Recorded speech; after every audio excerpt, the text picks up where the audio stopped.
עצרו, אנחנו בשדה מוקשים! סמק! מה עושים עכשיו? שקט אילן, אתה רוצה להוביל לפה את כל הצבא הסורי? זהו, אין כבר דרך חזרה. אבל אין שום סיכוי שנצא מהשדה מוקשים הזה בחיים. נו, לפחות נעמוד כולנו ביחד. זה לא מצחיק רף. יש כאן איזה 100,000 מוקשים. לא חייבים לזחול את הדרך שלנו החוצה. קדימה, להוציא את הכידונים ולעשות מה שלמדנו בתרגולת. קדימה, ברגע שמגיעים למוקש, אנחנו חופרים סביבו, מוציאים אותו בזהירות ומנטרלים אותו. זאת הדרך היחידה שלנו לצאת מכאן. קדימה. אם לא נספיק עד הזריחה... אנחנו נספיק עד הזריחה. קדימה. לפעול בזהירות.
My name is Michael Greenspan. I'm an investigative journalist, one of those guys you see on the evening news. Sometimes our efforts bring about long overdue changes. Other times what we do is debatable. We seldom have answers. Our job is to raise the questions. Some stories put life and death on the line, and some touch something much deeper. Some would say much higher. It's a story like this that put me on tonight's flight to Tel Aviv. How I got here started with a phone call from an old friend. A production company in LA was doing a film about unexplainable phenomena during Israel's wars. Some of the stories were actually being called miracles. I couldn't escape the possibility that this assignment might help me explain how my people managed to survive 2,000 years of exile and then build a nation out of almost nothing. If there are miracles, Israel itself has to be one. Born out of the ashes of the Holocaust, it was just one day old when it was attacked by 12 armies that the world fully expected would annihilate it.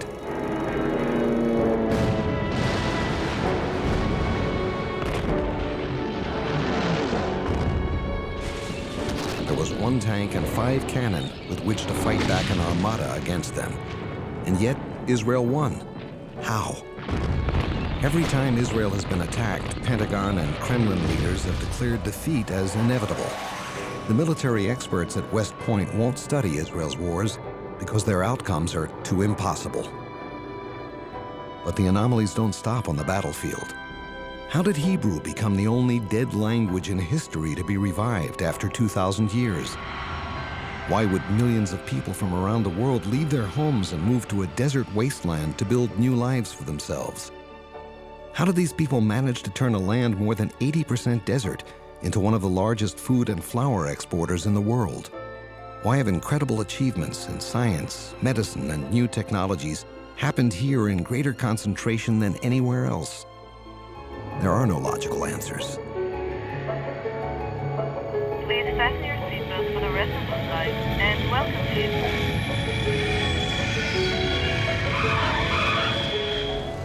The road from the airport to Jerusalem takes about 30 minutes.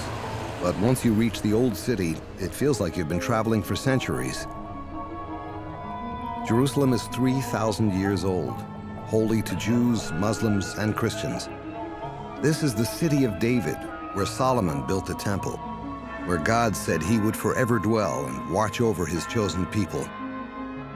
Of all the places to look for miracles, it should be here. Israel's history is filled with stories of miracles. The parting of the Red Sea, the sun standing still so Joshua could finish a battle, David killing the giant Goliath. If these stories are more than fables, then it wouldn't be inconceivable that they still happen. Today I'm investigating such a story.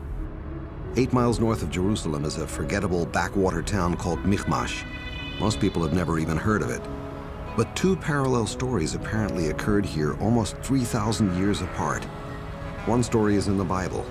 The other is recorded in the British war journals of World War I and in the personal memoirs of English Brigadier Major Vivian Gilbert, who was here in 1917. Historian Meir Halevi agreed to discuss what has been called the miracle at Michmash. This is a historical place where we can see, according to the Bible, the big rock, Sinai, and the other big rock, Botetz. And here we have a living stories, a living history coming out of this place. I'm also meeting historian Yehuda Noblach, who has studied the events that took place here. Wadi Mukhmash used to be the main way of going from Jericho to Jerusalem. The most recent story is times of the British. In 1917, the world was at war.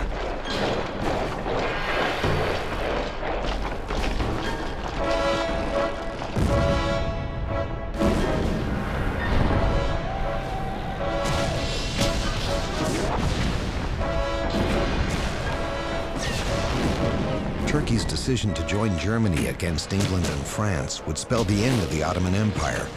The Turks had ruled for 400 years. In September, General Allenby arrived in Cairo. By December, Jerusalem was in British hands.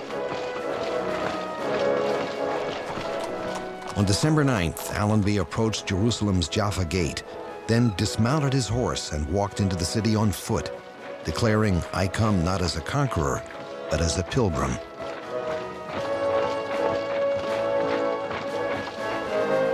Brigadier Major Vivian Gilbert was there. People tell me soldiers have no souls. I refuse to believe it. I know what was in our thoughts that day. We experienced the thrill of those that make history. We were proud that Jerusalem, after languishing for over 400 years, should be free at last, and that the prize for which we had undergone so many months of weary fighting should be ours. We felt that somehow it was worth the privations, the heat, the thirst, the loss of comrades who had been more than brothers, the sad memory of lonely graves in Judean hills, the wounds and weariness, to free the Holy Land forever. February 18, 1918. It had been 2 months since we took Jerusalem. General Allenby has sent my brigade to capture the Turkish garrison at Michmash before the invasion of Jericho. We fully expect the Turks to mount a counter-offensive to try and retake Jerusalem. It will only be safe when we have liberated all of Palestine.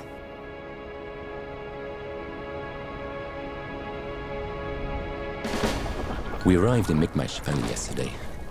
I'm certain the Turks don't expect an attack. We appear to have arrived undetected. Our general has planned an all-out frontal assault for tomorrow. Artillery, infantry, cavalry. Earlier this evening, I decided to see what we'll be up against tomorrow. I took 2 men with me to scout the Turkish camp on the cliffs above the valley.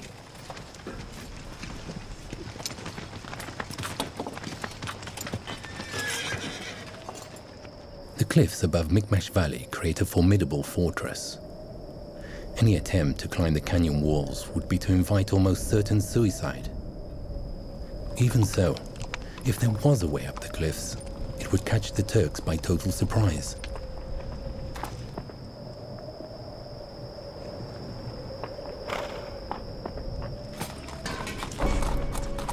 The Turkish garrison is enormous, perhaps several thousand strong. An attack from any side but the steep canyon would be in full sight of the enemy for a great distance. A surprise attack would be impossible unless it was from the canyon itself. With the Turks distracted by an advanced assault on the cliffs, our cavalry could then charge from the plain unnoticed, so they were almost upon them. But without any way to get up the steep cliffs, such a plan is impossible. All night long, I've not been able to escape the thought that I've read about Mi'kmaq before. It finally struck me when I opened my Bible. The stories in the book of Samuel. The prophet recorded a battle that became a miracle, that took place in this same valley and on these same cliffs 3,000 years ago. The enormous Philistine army was garrisoned on the plain above the valley of Mi'kmaq. They were fearless and brutal. Their raiding parties raped and pillaged the people of Israel without mercy. They seemed unconquerable. The last thing they expected was an attack, certainly not from King Saul of Israel. Any approaching enemy could be seen from miles away. An outpost guarded the steep cliffs down to the canyon, the only possible path for a surprise attack, and the cliffs made such an approach almost unthinkable. At the far end of the canyon, King Saul, Israel's first king, had a force of barely 600 men, camped in the same place where we sat now. Saul's army was demoralized and weak. Only Saul and his son Jonathan even had a sword. The Philistines had not allowed any blacksmiths in Israel, fearing the Israelites would make weapons to defend themselves. Saul was beside himself as to what to do. But Saul's son Jonathan was not intimidated by the Philistines. A young man of faith and a lot of courage, Jonathan slipped out of the camp one night with his armor bearer to go find out if God would bring Israel a victory over the Philistines. The two men ventured into the moonlit valley, knowing they would easily be seen by the lookouts at the Philistine outpost. אם הם יגידו לנו לעלות אליהם, זה סימן שאלוהים ייתן לנו ניצחון גדול על הפלישתים הערלים האלה. אבל אם הם יגידו לנו לחכות כאן עד שהם ירדו אלינו, נחזור למחנה. כי זה יהיה האות שאלוהים לא ייתן אותם בידינו. אני איתך בלב ובנפש, יונתן. הבה נתגלה בפניהם.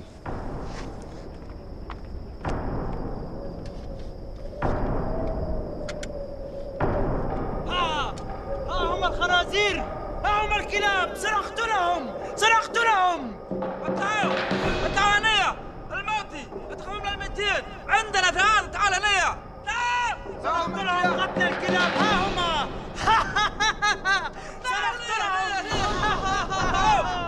اخرجوا كنتم رجال اليهم تعالوا انظروا عليهم كذباب لا ضعوف تعال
Without gathering their weapons, the soldiers began running away in all directions.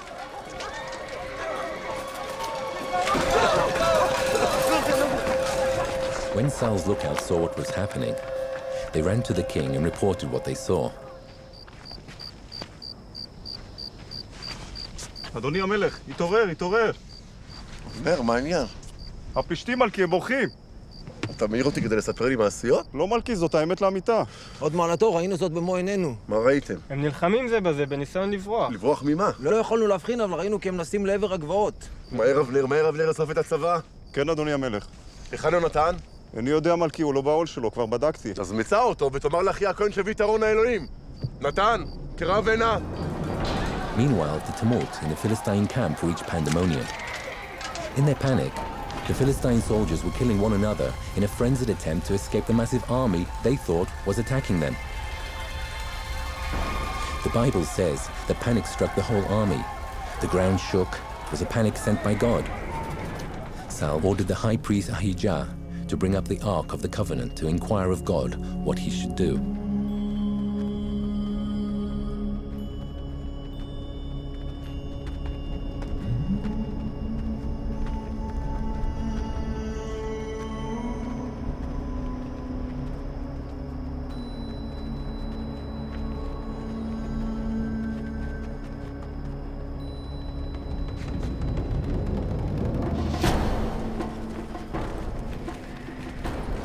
Saul and his men set out to attack the Philistines.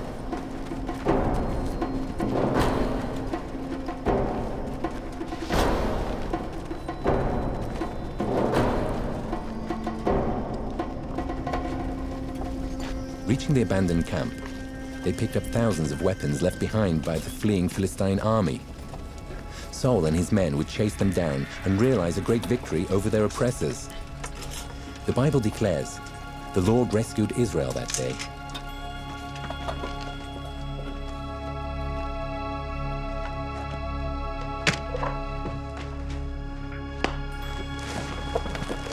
We had found Jonathan's secret, the pass he had used to climb the steep cliff. The Turks would never expect an attack from the cliffs. A 3,000-year-old Bible story held the key to our 20th century battle plan. Gilbert, this is outstanding.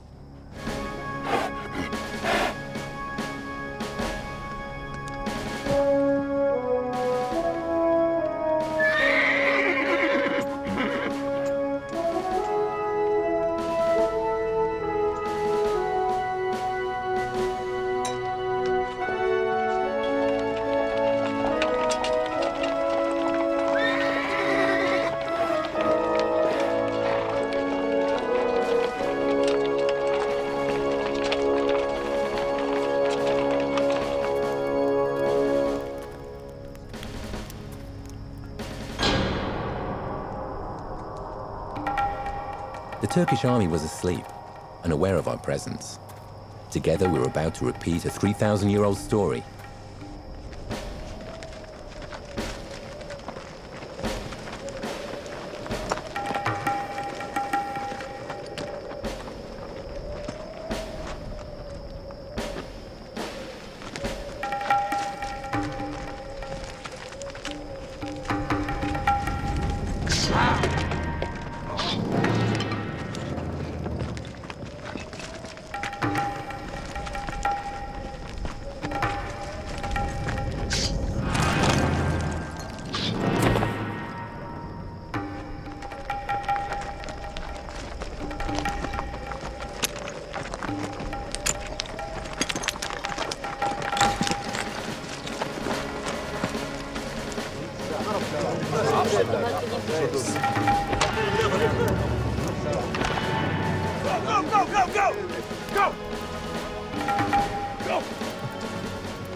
قوم يلا.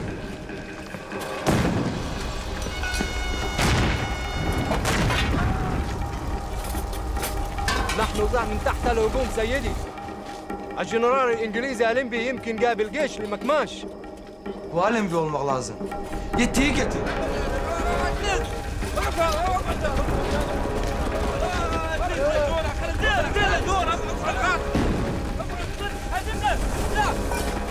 سلامة مش حرية ايش دعوة معك ايش هذا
And so, after thousands of years, British troops successfully copied the tactics of Saul and Jonathan.